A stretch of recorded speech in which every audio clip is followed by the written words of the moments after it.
अस्सलाम वालेकुम व्यूअर्स, कैसे हैं आप। ये देखें मेरे साइलेंट और कीटो डाइट के ऑर्डर्स तैयार हो रहे हैं और माशाल्लाह ये मेरे ऑर्डर्स काफ़ी ज़्यादा तादाद में जाते हैं क्योंकि आजकल लोगों में बहुत ज़्यादा रुझान बढ़ गया अपने वज़न को कम करने का।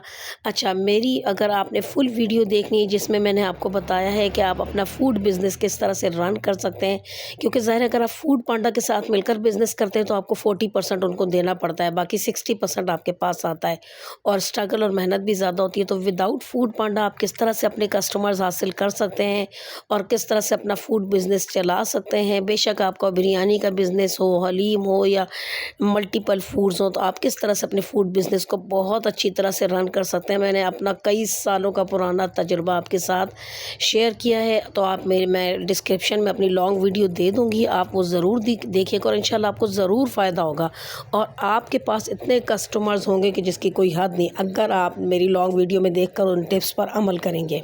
और मैंने अपनी लॉन्ग वीडियो में ये भी बताया है कि जस्ट बिरयानी का ही अगर आप बिज़नेस करते हैं तो सिर्फ बिरयानी से 1 मंथ में आप कम से कम, अगर आपको डेली 10 ऑर्डर्स आते हैं तो 1 मंथ में आप कम से कम 60,000 अर्न कर सकते हैं।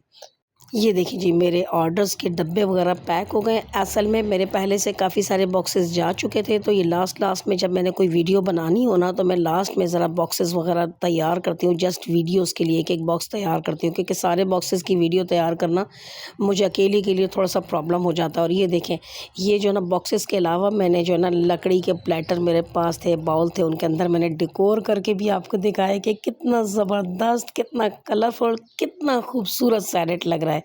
अच्छा, मेरी लॉन्ग वीडियो ज़रूर देखिएगा, उसमें आपको जो है ना बिज़नेस के मतलब फूड बिज़नेस से रिलेटेड बहुत अच्छी ट्रिक्स और टिप्स दी गई हैं। अल्लाह हाफ़िज़।